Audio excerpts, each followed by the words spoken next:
Hello and welcome to tonight's Commonwealth World Affairs program. My name is DJ Patil and I'm a general partner at Great Point Ventures, former U.S. Chief Data Scientist, and a member of the Commonwealth Club World Affairs Board of Governors.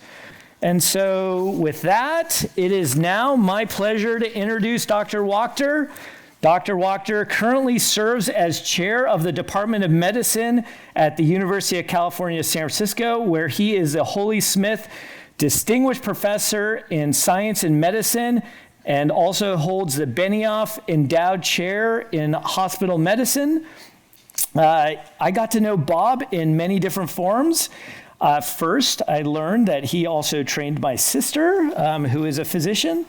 And like many of you, during COVID, through his prolific tweeting and helping us understand what was going on. I got to know him also because when I was running the California COVID response, he was one of the first go-to calls that I would really get to make to understand what is going on from his perspective and his experience and wisdom.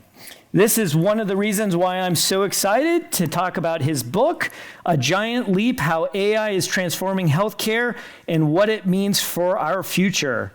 Since I'm also building in investing in AI in healthcare, I absolutely can say with certainty this is going to be the go-to book for every entrepreneur, clinician, and the public to truly understand what AI can and can't do in healthcare. So with that, please join me in welcoming Dr. Bob Wachter. Okay. Thank you for being here, Bob. It's a great pleasure. Thank you for coming back to the club. And I guess I get to say the doctor is in. Sure. A real human doctor. This is how you know I'm not an AI. I mean it very seriously when I say this is the book that I wish someone handed me before I started working in healthcare. This along with Digital Doctor. Appreciate it. And so it's one of the key things that we're going to dive into. But I think to start, I think it's helpful to level set a little bit about healthcare and just some statistics just to help our audience. And then I want to get your reaction to this is, in the US, we spend nearly 20% of our gross domestic product, which is about $5 trillion a year in healthcare. Germany, as you talk about in the book, only devotes about 13% of its GDP. Approximately 1 out of every $3 is spent on administrative paper pushing or other activities that essentially add nothing to a patient's welfare. Those are all direct quotes from you in the book. And then pretty depressing. Pretty depressing. Yeah. And then I look at it from my side, from the areas I was responsible for when I was in the administration. We've spent nearly $30 billion of U.S. taxpayer money to move from 11% electronic health record adoption to 96% adoption. And now we have AI. And so I think about it, I'd love your reaction when you hear these kind of dismal statements, but also potential opportunity of AI. How do you think about the broad scope of these two converging issues of AI and healthcare? Yeah, well, first of all, thank you for doing this, and it's a great pleasure to be back here. The day before ChatGPT came out, November 29th, 2022, I wasn't like I was sitting there saying, Google's terrible, we need something better than Google. I thought Google was spectacular. It wasn't like before I drove a Waymo, I said, we need a driverless car. Uber's fine and Lyft is fine and driving yourself is fine. But in all those cases, I think the new AI made things better and is in some ways winning the battle. In healthcare, I don't know anybody on November 29th, 2022 who said the system's just perfect and does not need any help at all. So the day I played with GPT for the first time, a little light bulb went off and said, the system is too expensive, too infuriating, there's too much paperwork, there's too much friction, patients are frustrated, doctors and nurses are burned out, and I believe this technology actually provides the opportunity to improve things in ways that we've never seen before. As you said, I wrote a book 10 years earlier about the healthcare's, basically it was about healthcare's move from paper to digital. It was really, the main character was the electronic health record. And it was a book written out of frustration because we implemented these electronic health records, and some things improved. We got rid of doctors' handwriting on prescriptions, for example, but it certainly didn't transform healthcare the way that we had hoped. And in some ways made it worse. And made it worse like you go see your doctor and you notice your doctor's not looking you in the eye, your doctor's sitting there pecking away. You got a patient portal, so you got to see all your information about your labs and doctor's note, but you have absolutely no help in interpreting it. So there were things that the electronic health record did that are useful and digitized our data, but didn't solve all the problems. So to me, the moment and why it's so exciting is that this technology is unlike anything we ever had before and better in some fundamental ways. And the healthcare system is in such desperate need of change. And it's really those two things coming together that create what I called in the title a giant leap. I think the opportunity for real transformation. Mm-hmm. One of the things that I think you call out is the beginning of the book, and that we've all heard, was, a decade ago was the chant of like radiologists as a field, radiology as a field is dead. Yeah. Like anybody who goes in radiology is going to go down to a dead end. I think I may have said to my daughter, who was a medical student 7 or 8 years ago, that if you decide you want to do diagnostic radiology, I'm going to withhold your tuition. So that was a little aggressive, but yeah, I think we all wondered and worried and almost took it as a given that here is a field, and I'm talking about the diagnostic part of radiology. There are lots of other things that radiologists do, including sticking catheters in all sorts of places. But looking at a bunch of digital dots on a screen, it seemed inconceivable that wouldn't be replaced by AI, assuming the AI got better. And I wasn't the only one to think that. In 2016, Geoff Hinton, who was the founding father of generative AI, gave a now infamous speech in Toronto. And he said, we should stop training any new radiologists today because it's obvious that in 5 years, we won't need these people. And so that would have been in 2021. And for a year or two, applications to radiology residencies tanked. I don't know whether other parents were as aggressive as I was. Actually, my cousin was entering the radiology residency program at the time. I said, "What are you doing?" What are you doing? Yeah. And so the same way. So I felt it. It seemed, and then a couple years later, medical students are very smart, and they looked up and they said, the radiologists seem to be fully employed, and they haven't had their pay cut.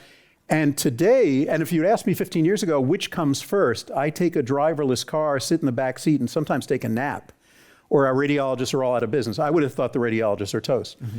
And today, in this city, in the most tech-obsessed, AI-centered city in the country, there's Waymos everywhere, and we can't hire radiologists fast enough. Mm-hmm. And so I think it's an important and interesting case about the predictions that AI is going to take over the role of physicians are probably overstated. And because if you can't replace radiologists, replacing an internist like me or a surgeon or many other fields, it's hard work. There's something about what physicians do that I think remains quite important, quite special. And I think that's actually quite helpful in terms of the implementation of AI in healthcare, because I think if doctors or nurses thought we were going to lose our jobs, we're pretty good at pushing back, and we wouldn't push back and we wouldn't say, I'm worried about losing our job. We would say, you're going to kill people. Yeah, I haven't met a radiologist who hasn't said like they're maxed out. Yeah. And there's, my understanding is there's plenty of openings of like we're short on radiologists. We cannot hire them fast enough, and they are desperate for the help that AI can bring to them. And part of that is because you come to the ER of a modern hospital. It used to be the vital signs was we checked your pulse and your heart rate and your blood pressure and your oxygen, and now getting a CAT scan is almost a vital sign. If you have anything going on in your belly or your chest, there's a decent chance you're going to get a CAT scan. If you have cancer, you're going to end up with an MRI. You're probably going to end up with a PET scan. So the volume of images they have to read is just, think about Lucy and Ethel in the Chocolate Factory or the Marx Brothers. It's just the pace is unbelievable. So even if I know what you're talking about. Yeah, you're old enough to remember. Most people aren't. But even if AI improves efficiency of radiology by 30 or 40 or 50%, which I think is a real possibility, there'd still be a shortage of radiologists. Now, do those curves cross at some point? Probably. I'd still, if my daughter said I want to be a radiologist, I'd still wonder and worry, because I think over a 20 or 30 year time horizon in a world of driverless cars, it's sort of inconceivable to me that over time radiology isn't largely replaced by, or at least diagnostic radiology, by AI. But I think for the foreseeable future, here's the field that's most in danger of replacement, and they are desperate for the help that AI can bring them. And moreover, there are increasing number of studies that show not only is it improving efficiency, but it's actually making it better. The most prominent studies are now in mammography, where there no longer is really any question that if you can get an AI-enabled mammogram, it's more likely to spot an early cancer than a human radiologist. So let's look at this first through a lens of what that tells us about the future. And in particular, because what I think about is when President Obama asked us to write the first national strategy on AI, and then we kind of looked at it, we thought, oh, the jobs that are going to get displaced first are like the short cook and a bunch of other jobs. And we were totally wrong. And we were wrong because of dexterity. That dexterity is hard. And so I think about that, and I think about the case you just laid out of how we were so wrong on radiologists as technologists. What does that tell you as lessons for us how we should think about the evolution of technology in healthcare? Well, I think that first of all, in most fields in healthcare, we need the help. That what we're asking human doctors, nurses, nurse practitioners, everybody to do in a world where people are getting older, at least until GLP's getting fatter. Now they're going hopefully in the opposite direction. And the desire for healthcare services is pretty much insatiable. In every other field, we innovate and become more efficient. In healthcare, we innovate, and then everybody wants to have their hip replaced, or their knee replaced, or their cataracts fixed. And so the needs really are insatiable. And I think what we've learned in healthcare is that our go-to solution has been to hire more humans. So creating and sending a bill off to the insurance companies become wildly complicated, and they want all these prior authorizations. Actually, most of the job reports of the last year have all been up only because of healthcare. Because of healthcare. We are just this relentless job creator. And at some level, that's fine. It's nice. We sort of guarantee full employment, but somebody pays the bill for that.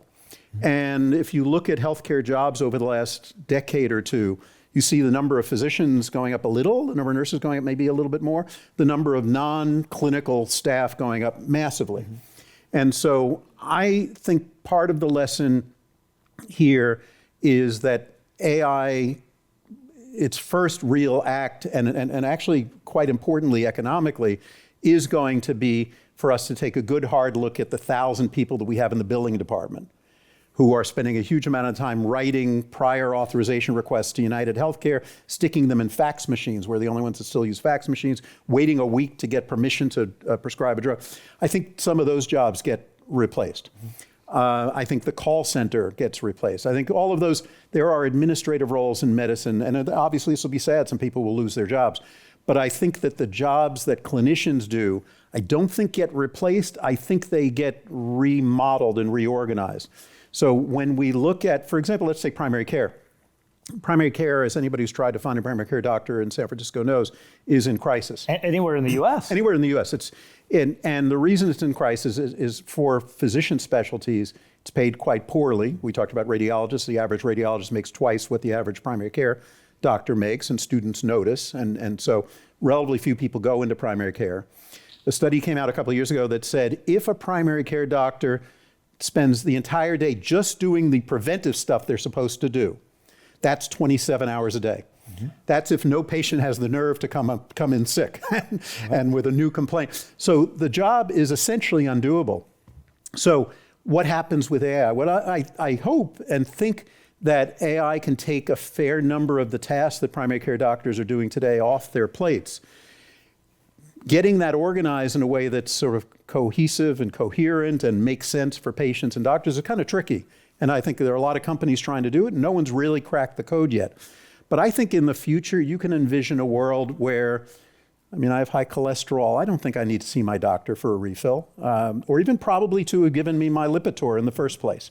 I think problems like getting your vaccinations, assuming people still get vaccinations, I hope.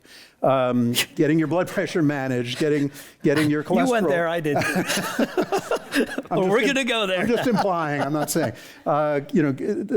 Even managing your diabetes, I think a lot of that is algorithmic. And I can see a world where part of the way primary care physicians are relieved to be able to manage complex chronic diseases that patients have is you take a bunch of the tasks that they currently do that probably don't require their level of training and expertise or their income and give it to either AI by itself or AI-enabled solutions that allow the physicians to be more efficient. I think we're seeing a version of that with mental health as well, and that's one where I think we're seeing the first example of something that's inevitable.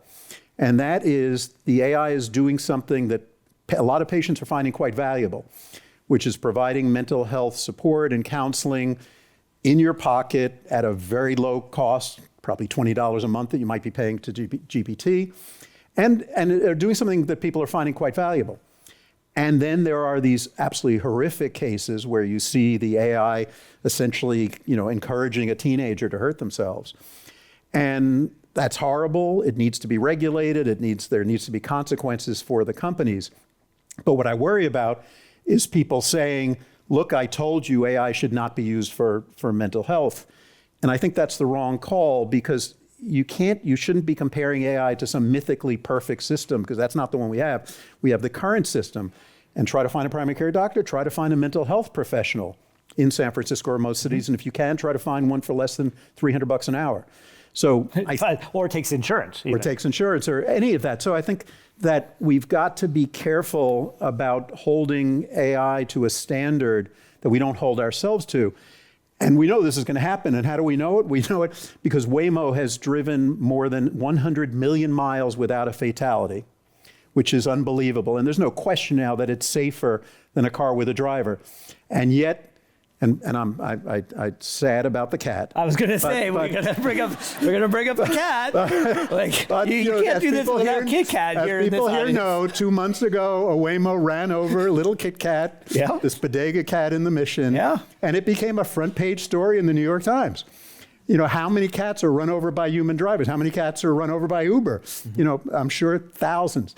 But there is a risk that in these early stages of technology, particularly technology like AI, that's so weird that people have real concerns about both what it will do and also will it take jobs, that these single cases become sort of cause celebs and risk, I think, the possibility of losing some of the goodness that it's doing.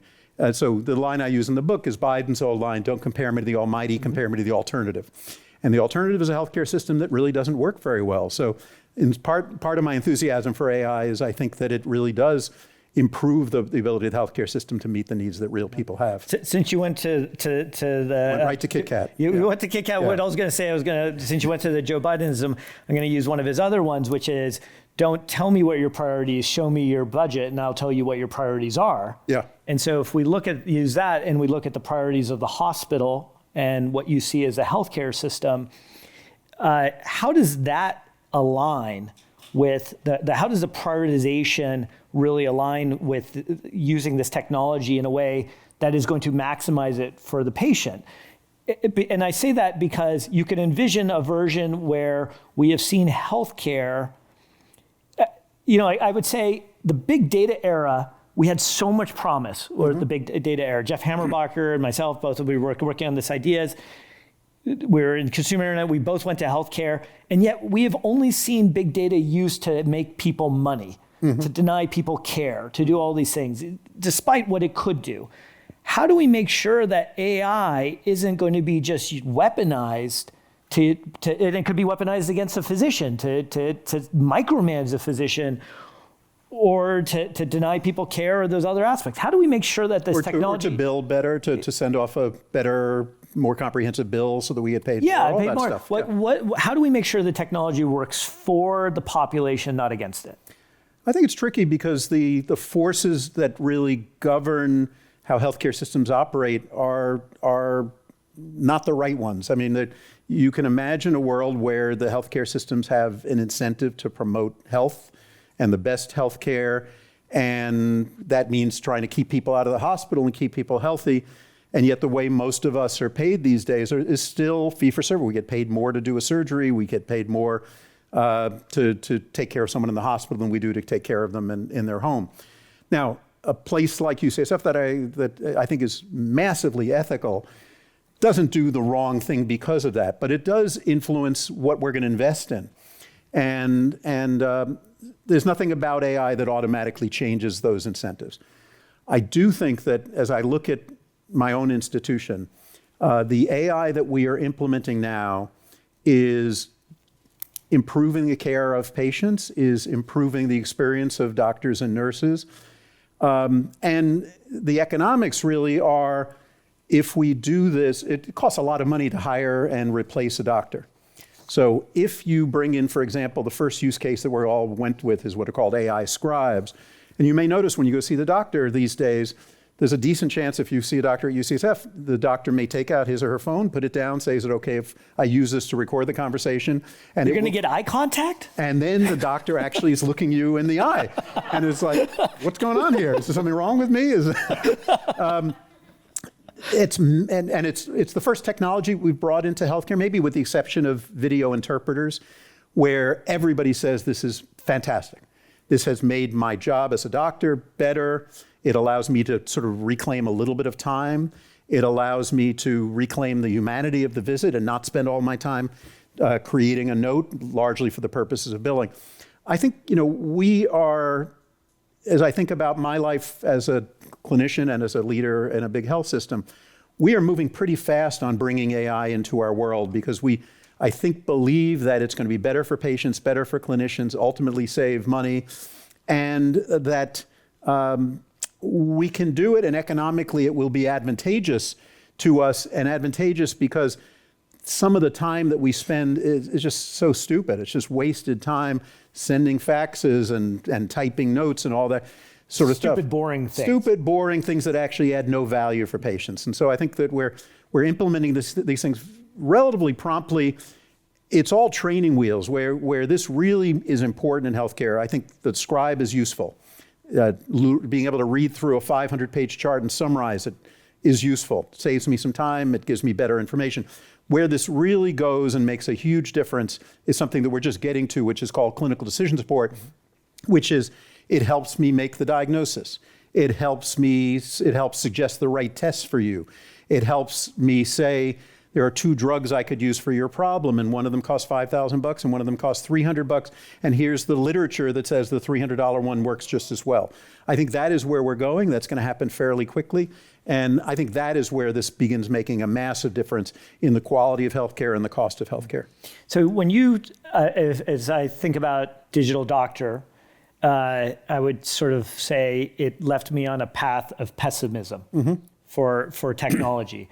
One of the things that I found really interesting reading through this book is the very material shift of pessimist to optimist with this technology set.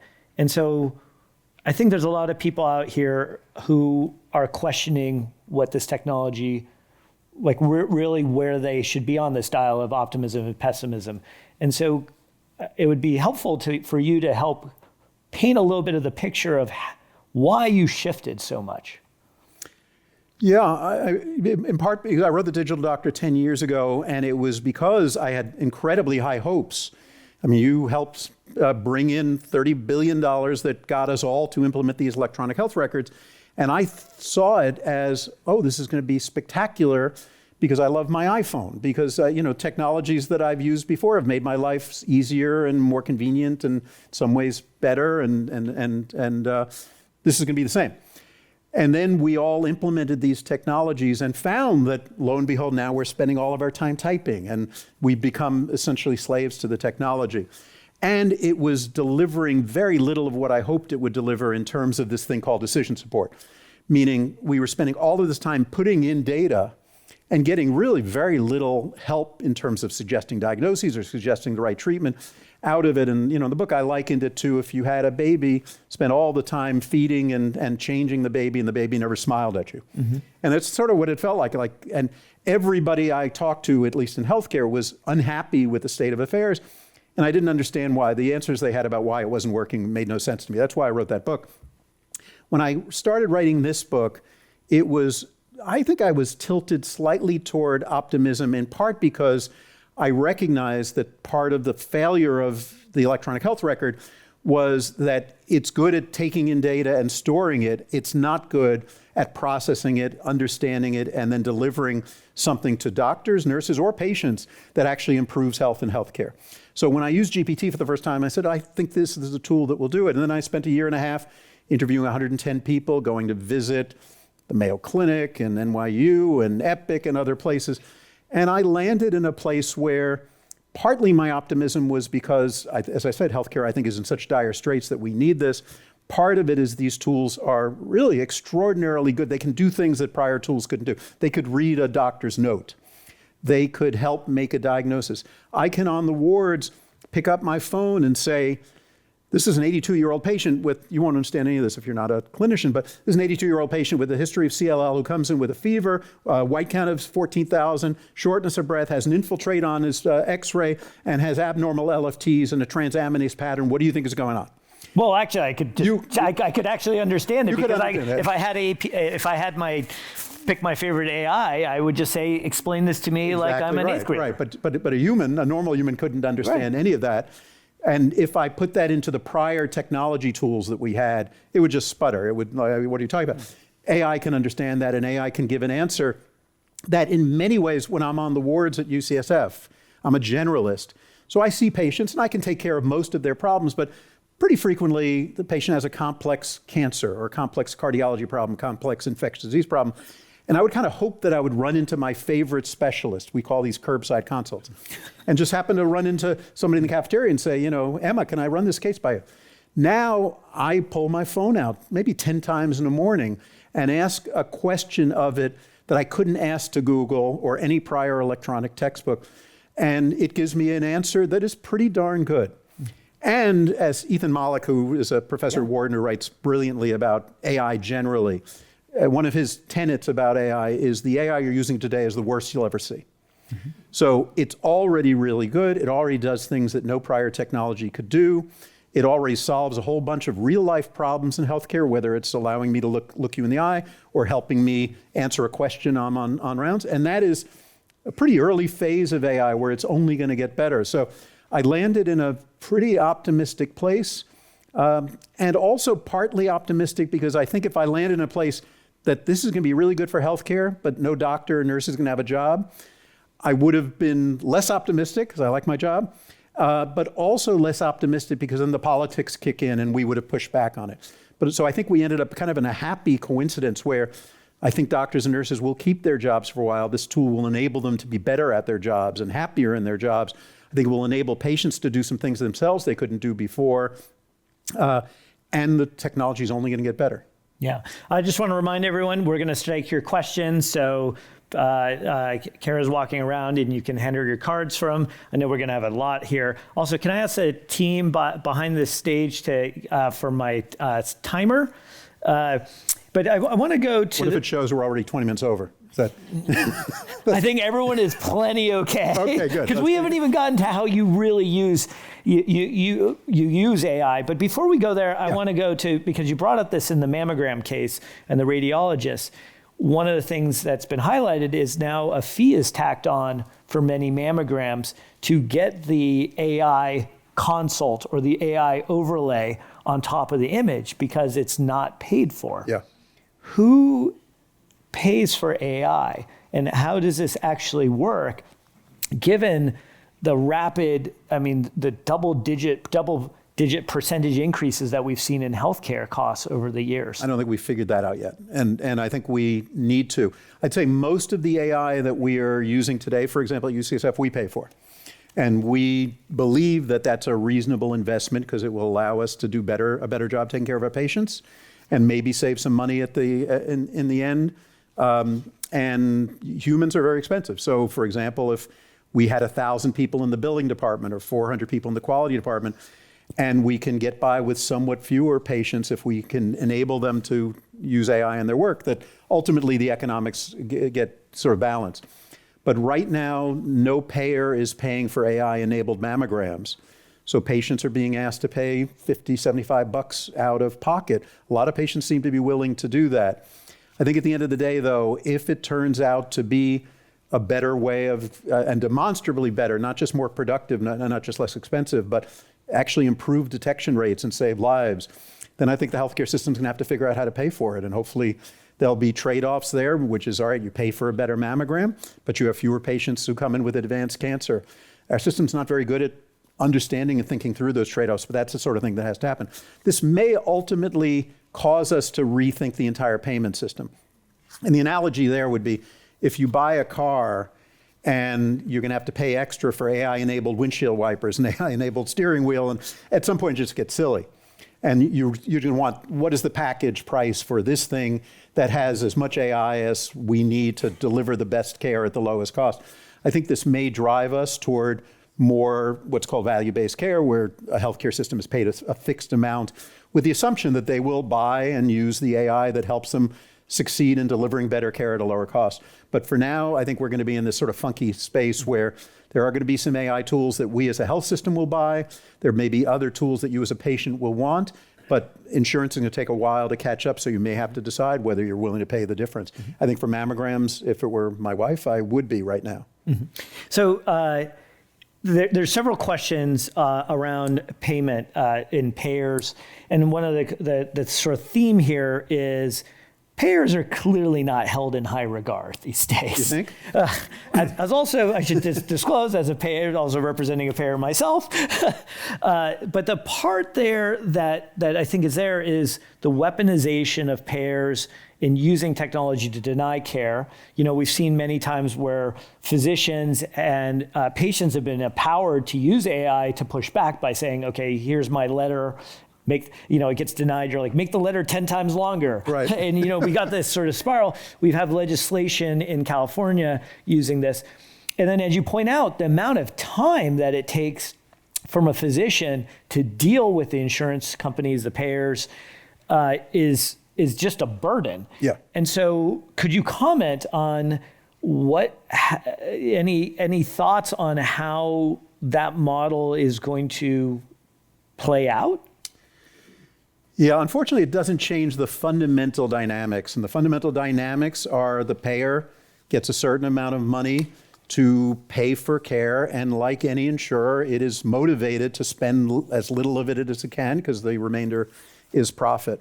And that sort of creates a almost inescapable tension in the system where the patient, and I think to a large extent the physician, are motivated to try to get the patient the best care, and that may cost more money, and the insurance company is motivated to try to deny it. I don't see how we get out of that system, that tension, unless you blow up the entire payment system. What we can get out of, though, is a system where I think you need a certain medicine, and my only path to getting it is to type out a request and stick it in a fax machine and hear back from you in 2 weeks. And then you may say, well, okay, we'll approve it, but you have to get it scanned first. Okay, and it's just massively frictionful, frustrating for the patient, sometimes harmful for the patient as they have this delay, massively frustrating for the physician. I see that could get better and faster. And the way that works would be all of the information about the patient is in the electronic health record. You can imagine a world where the AI connects the payer into the electronic health record. So I'm not having to fax stuff back and forth anymore. I order a certain medicine. The insurance company can look at the patient's record to see whether they meet the criteria for that medicine. If they don't, they might ping me and say, you need to get the patient an ultrasound before we approve that. And that maybe even tees up an ultrasound order that I just click. You can imagine that the spin cycle here could get much better, but you could also imagine when generative AI came out and doctors said, oh my God, it can write the prior auth request for me. And it was like, yeah. And then they send it off, and the insurance company has an AI to reject the prior auth request from the doctor. Right. And you have this sort of ludicrous arms race. So that is certainly a possibility, but I think we are seeing examples of AI enabling sort of tighter connectivity between the doctor's office or the hospital and the insurance company that should lower the friction, that should improve at least the efficiency of this process. Let's go down the path of the physician's actual use, your use of AI. What does the ideal human dyad look like? The human AI dyad look like to you? Well, it looks sort of like when I'm on the wards now at UCSF, I am using mostly a tool that is available just for physicians. It's a San Francisco company called Open Evidence, which is basically GPT for doctors. And the reason I say it's for doctors, they limit subscribers to doctors, but also it's trained not on the entire internet. So in its databases, not Reddit and The Onion, it's really all the medical literature and guidelines and all that. It's really quite good. So I'm using that all the time. As I say, I'm using an AI scribe for a lot of my patient encounters. 1 out of 5 patients has a past medical record longer than Moby Dick. Mm-hmm. That's 600 pages. So the idea that I'm going to be able to read it and review it in the 3 minutes I have before I see you is ludicrous. It's impossible. So I'm now using a tool that can summarize a patient's past medical record in 30 seconds, and it's pretty good. So those are the kinds of tools I'm using. But I think where this goes over time is right now I will pick up my phone and dictate into Open Evidence what I just dictated to you. That's kind of silly because everything I said to it is in the patient's medical record. It's in the patient's past record. It may be in the scribe note that I just created. So in the future, you're going to have that kind of decision support embedded in the electronic health record. You are then going to have, it's going to suggest the diagnoses that it thinks are compatible with what, the patient's history and what's going on with the patient today. It may even suggest what the best tests are or the best treatments are. So I think it's going to become my wingman. I think it's going to become my companion that's going to help me be smarter, have access to specialty level knowledge in a way that right now I can't get other than calling or running into my favorite specialist. And I think that just makes medicine better and safer. We haven't talked about patient-facing tools, but we're going to get to patient. Oh yeah, I think patients will have versions of that as well. But before we go to patients, how do you make sure that physicians don't become AI stupid? Yeah. And what I mean by that is, we've seen the example where some lawyers have used it and it makes up citations. People just kind of gloss over stuff. You kind of develop this laziness that happens around this. How do you avoid that, or how should you think about that? Yeah, I'm not sure because I think it's a fundamental human flaw. I mean, here's the conundrum as I see it today. These AI tools, whether it's a scribe or a chart summarizer or a diagnostic suggester, are good enough to be useful, but not good enough to be fully trusted without looking over their shoulder. So the system that we will create for the foreseeable future will be what's called the human in the loop, and in this case, the doctor in the loop, meaning my job will be the AI may do its thing and suggest something, and it's right 95% of the time, but I'm going to look over its shoulder, I'm going to bless it, and I'm going to be the final person who signs off on the reading of the X-ray or on the diagnosis.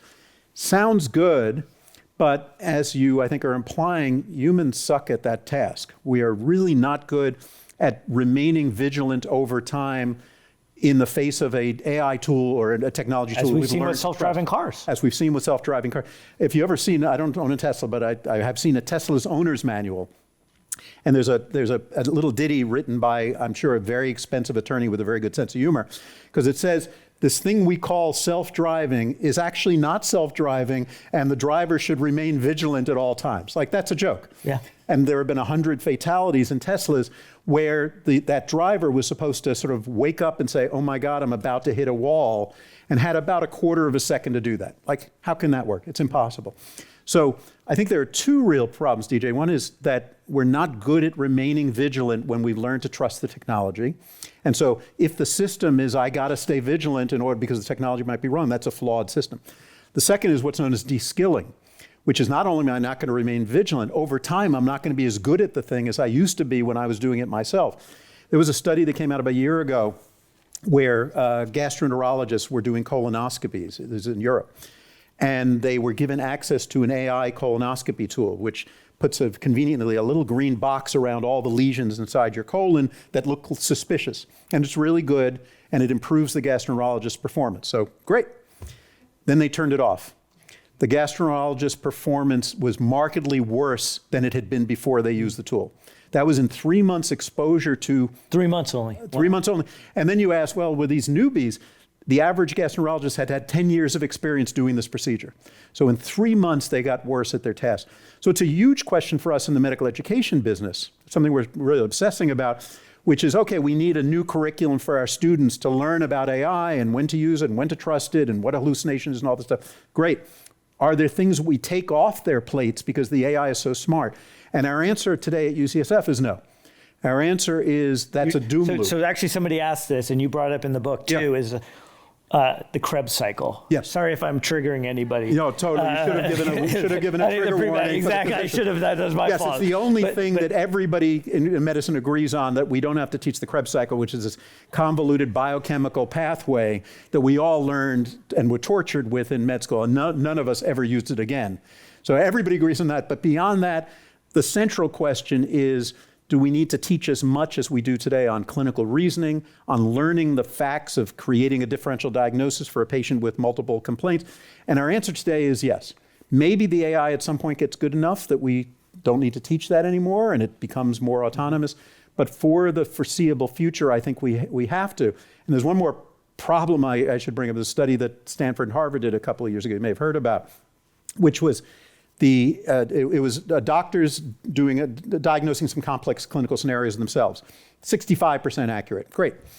Doctors with the AI, I think they were up to like 68%. So the AI helped a little bit, not that much.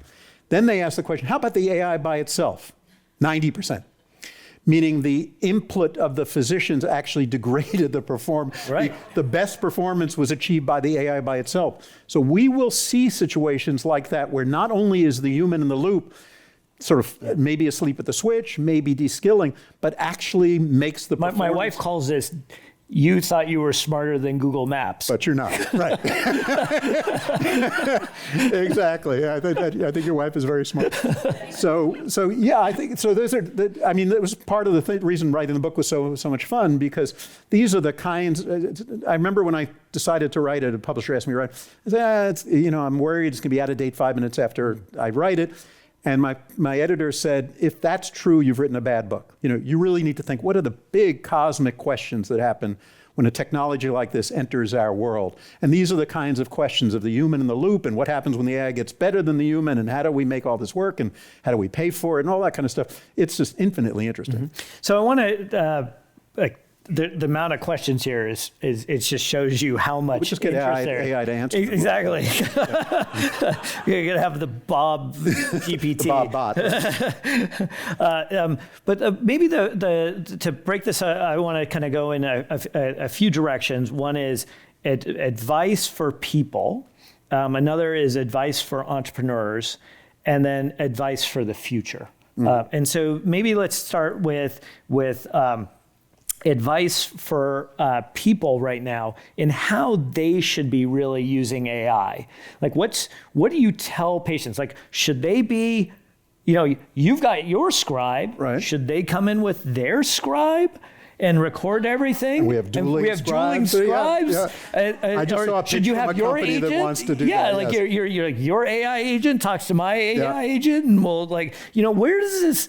And then what kind of questions do you think that are really helpful for a person, and where do you draw that line?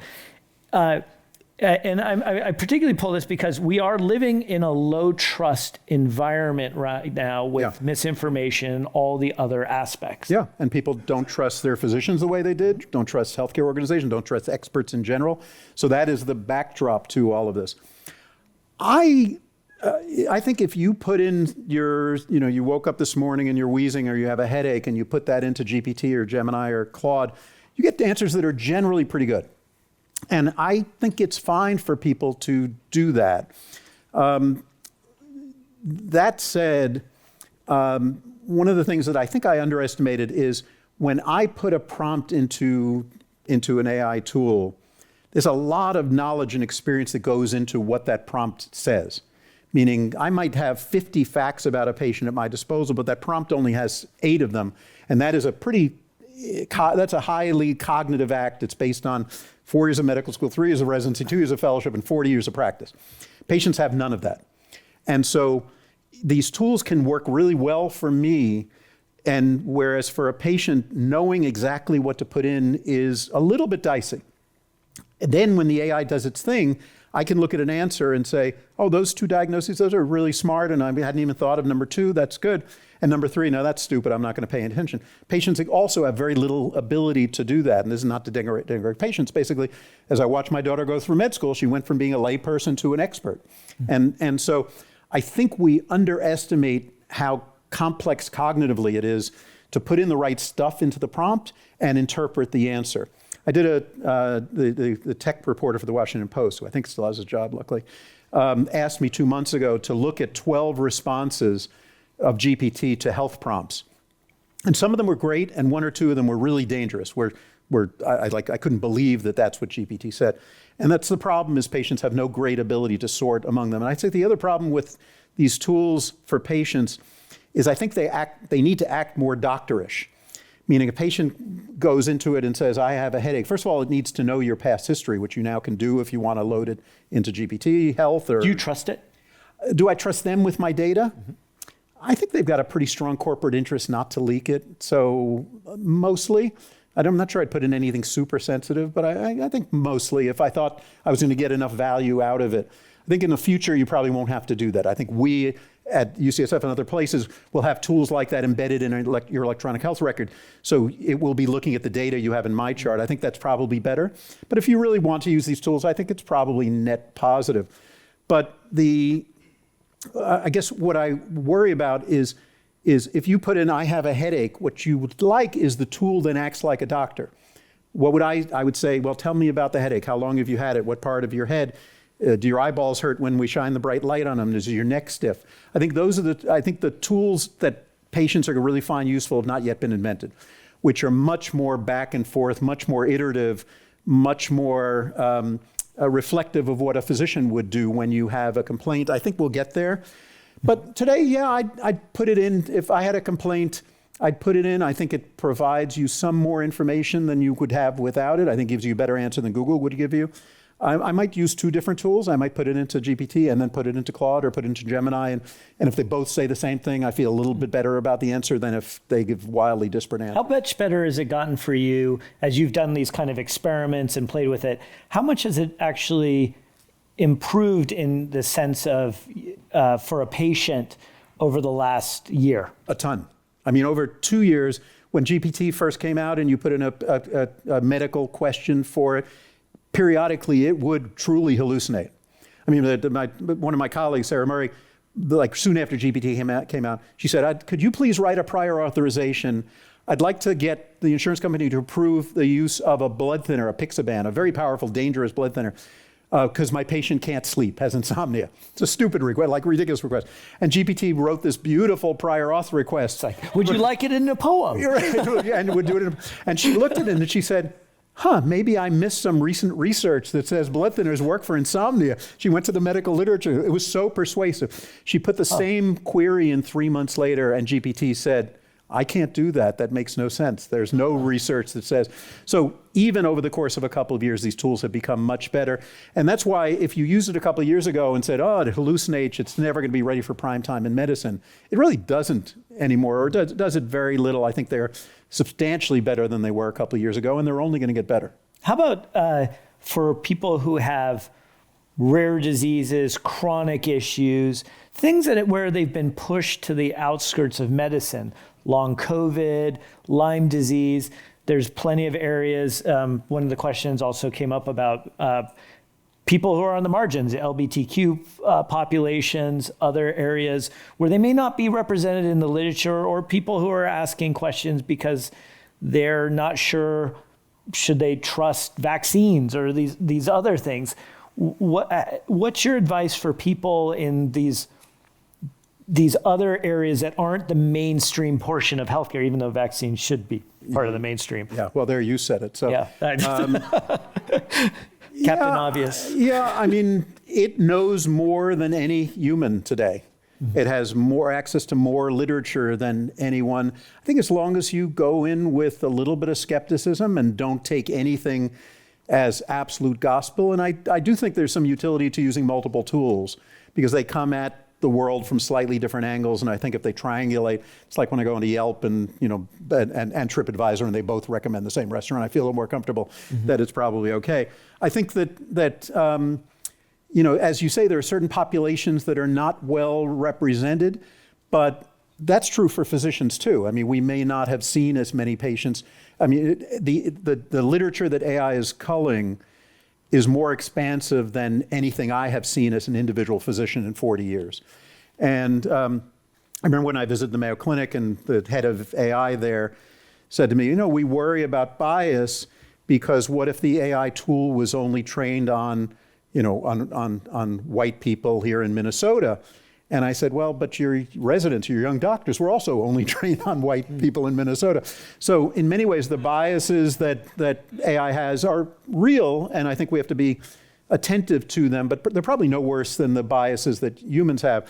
And particularly as you get to rare diseases, one of my colleagues who you know well, Atul Butte, was a world leader in AI, passed away sadly, had a very, very rare cancer, and found AI extremely useful in researching, here's this gene signature of this cancer. Is there anybody doing anything interesting about this cancer?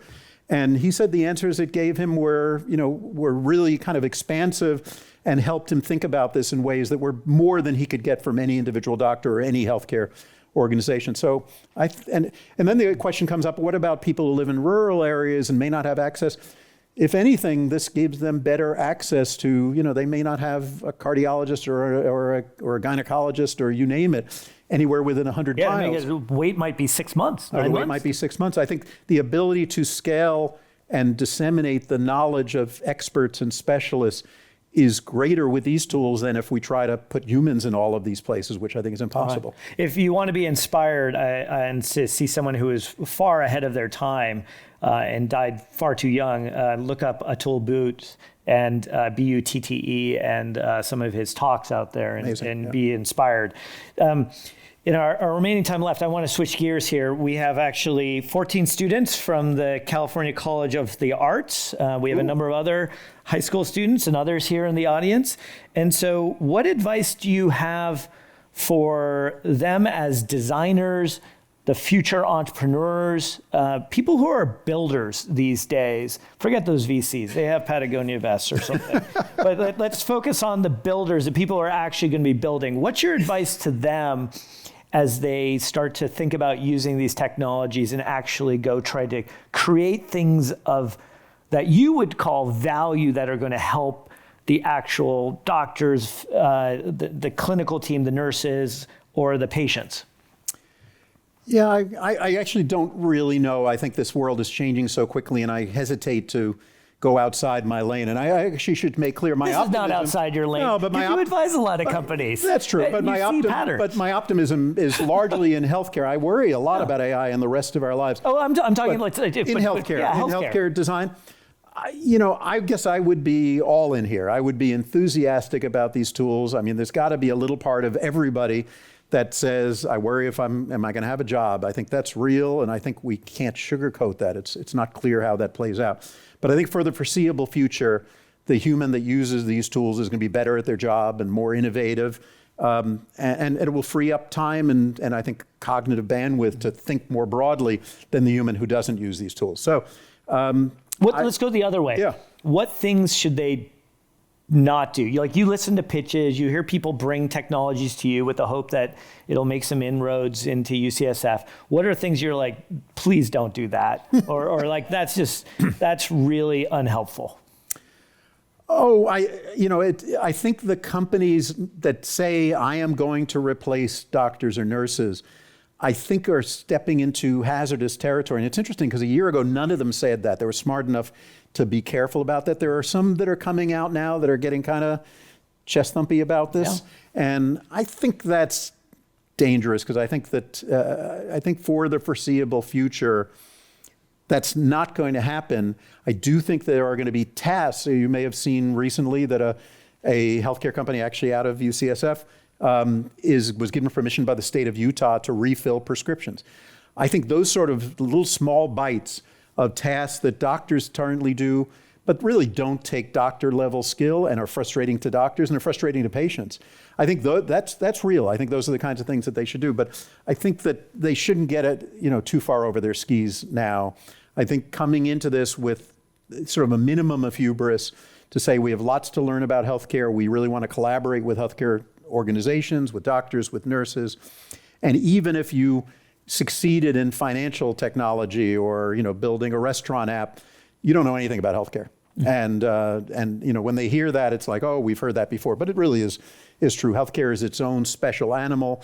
The stakes are really high. The regulatory environment is different than any other industry. And, fail fast doesn't work because we can kill people. So it's important to get it right. And there's something about the humanity of medicine that is, I think, quite special in ways that I think are going to be tricky to quantify. Like, is the humanity of medicine important when I'm getting my cholesterol medicine? I don't think so. I think that feels pretty transactional. I'm perfectly happy if a bot can do it. But if I have cancer or I have a new diagnosis of diabetes or kidney failure, I really do want a human talking to me about that. If a decision is being made about whether I need to go to surgery or start on chemotherapy, I want a human doing that. And I think that's an important balance. Systems don't have judgment. As you point out in the book, one of the things I think that you develop and you hone as a physician is judgment. And the other point that also a number of questions came up about this is the role of empathy. Yeah. So could you comment on judgment and empathy? Yeah, judgment takes time, and it's in medicine. It's really quite complex. I mean, watch The Pit, you'll see. It's hard to get it right, and some of it, tech optimists would say. In medicine, we talk about the eyeball test, and the eyeball test is, and I think The Pit does this quite well. And Dr. Robbie, comes into a room and looks at a patient who, on the paper, looks okay, but says, this is scary, something's going on here. And one of the things we learn over time is you can see two patients who have exactly the same data. And one of the things I have learned that I think I'm decent at, maybe better at, maybe I'm not quite as good as I think I am, but I think you do learn is that patient's sick, I'm really worried, that patient's not so sick. I don't know how that happens, but it happens in thousands of reps, making mistakes, getting it wrong. I think the AI right now is not good at that. Some techno-optimists say, well, anything that you're picking, I remember a conversation with Vinod Khosla a couple of years ago where he said, well, anything, your eyeball test, what are you looking at? The sweat on the brow, the dilation of the pupil, those are all measurable. Maybe. We just don't know what to measure. Yeah, we don't know what to measure, and we don't have the data set to pull that together. Empathy is interesting because these tools can fake empathy. They of course have no empathy. They're just machines. But interesting, as I was watching AI progress in medicine, 3 years ago, it passed a medical licensing exam, and then they started feeding it really hard cases from the New England Journal, and it did really well. And I was sitting there saying, oh, this is pretty damn good. But at least we physicians, we have empathy. And then studies came out showing that in blinded studies, when you gave answers from AI versus a physician, the mock patients judged the empathy from the AI to be better than the empathy that they got from the doctors. Now, it has no empathy, but it's a really good actor. And so I think we will have to see. I think for many situations that are complicated, do require judgment, are incredibly loaded in terms of, what does it mean to hear that you have a diagnosis of diabetes or cancer or kidney failure or you name it. Having something fake empathy, I don't think is going to be good enough for the foreseeable future. Over time, maybe it is good enough, or maybe, you want the real doctor, great, but you have to pay an extra $5,000 a year for that insurance to get you the real doctor. And at a lower price point, you get fake empathy. That may be good enough for many people. I don't know. I'm not quite sure how this will play out. In the last few minutes here, let's go to the future.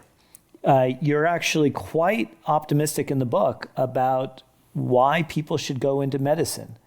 And so for those students that are out there, for the future, for the medical students, why is this a secure job to go into? I think for the foreseeable future, and I'll just emphasize that word foreseeable, I don't think 20 years from now is foreseeable.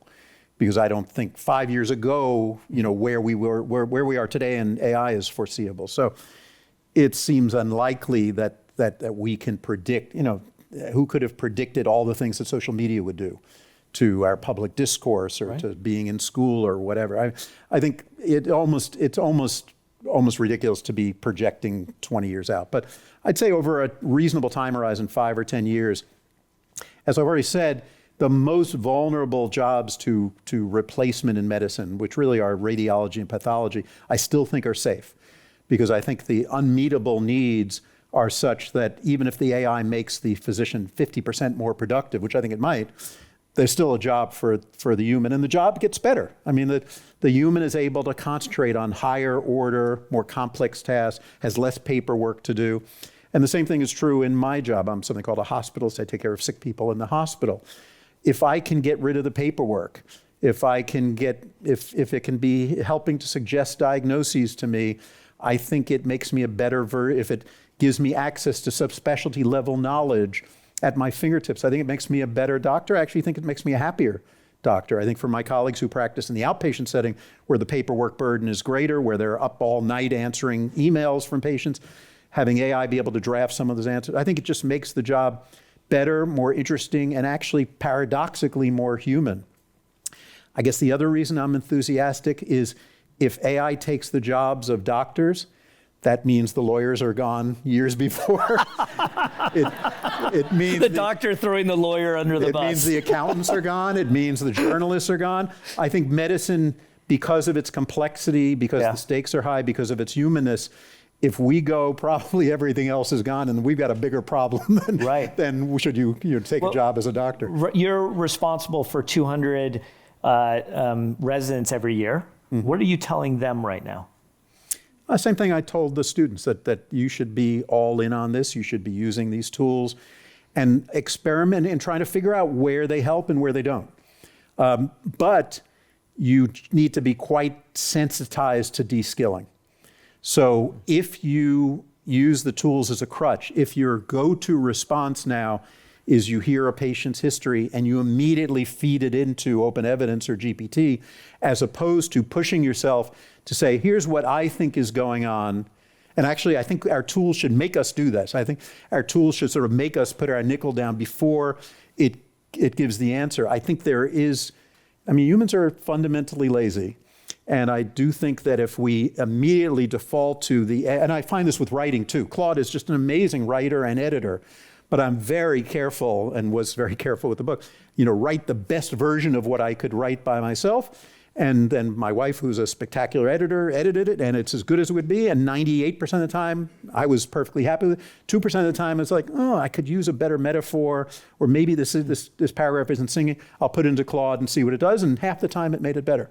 It's that good. But I think what I'm telling my residents and students is put your nickel down first, because it's really easy to de-skill. Think about how we all stink at reading maps, not just you. Yeah. I don't remember my wife's cell phone number anymore. If I lost my phone, I might never see her again. And we will offload complicated cognitive things in our memory. So it's really important for trainees and for institutions that train people to really think about de-skilling as really a fundamental flaw here, and do everything we possibly can to make sure that people keep their skills up. Well said. In 30 seconds or less, if you had 5 minutes with the president or secretary of health, and you wanted to really help them think clarity, a president or a secretary of health, fine, we'll pander to the audience here. Yeah. What would you have him or her do to really make sure we're on the right trajectory of AI? I think the risk of over-regulating this outweighs the risk of under-regulating this. I think that in the short term, because regulation is a heavy-handed tool and the government's going to lag behind, it's going to be important to give somewhat of a free rein here. But there needs to be a very high-level task force that brings together all the right people to say, how do we regulate this? Because if you try to fit this into the FDA model, that was built around a drug that's going to be static forever, or a device that's going to be static forever, that's a square peg and round hole problem. We need a whole new way of thinking about regulating this. It may be the regulation of AI in medicine looks more like the way we regulate doctors. It has to pass a licensing exam and become board certified in order to bless it.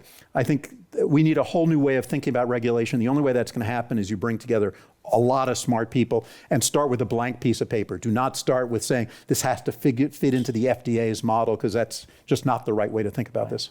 We could have gone easily another hour. I think Let's this do might it. be a new record for questions here. How do people find you online?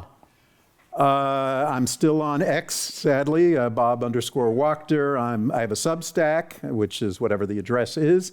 And if they want to know what I think, it's all in 280 pages in that book. Yeah.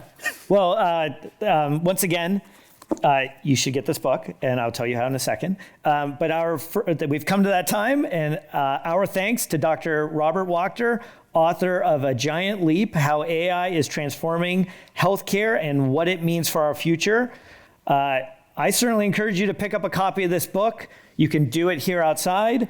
Because you guys are here, Dr. Wachter will be outside signing copies of the book, or pick it up at your local bookstore. And remember, please consider becoming a member to support more great programming like this one, bring more amazing people like Dr. Wachter to the club. If you enjoyed this program, I'll be interviewing Conwell Recchi on March 5th about his memoir and journey to transform Silicon Valley, and then Maya Shankar about her behavioral and social sciences team at the White House and life experiences since on April 8th, and it's an incredibly inspiring book. For information about the Commonwealth Club World Affairs membership or any of our upcoming programs, please visit us at www.commonwealthclub.org or talk to any of the great volunteers here at the club. I'm DJ Patil. Be safe. Thank you for being here. Be happy, be bold, and most of all, thank you for being here. Thank you, Dr. Wachter. Thanks, All right, thank you. That was awesome.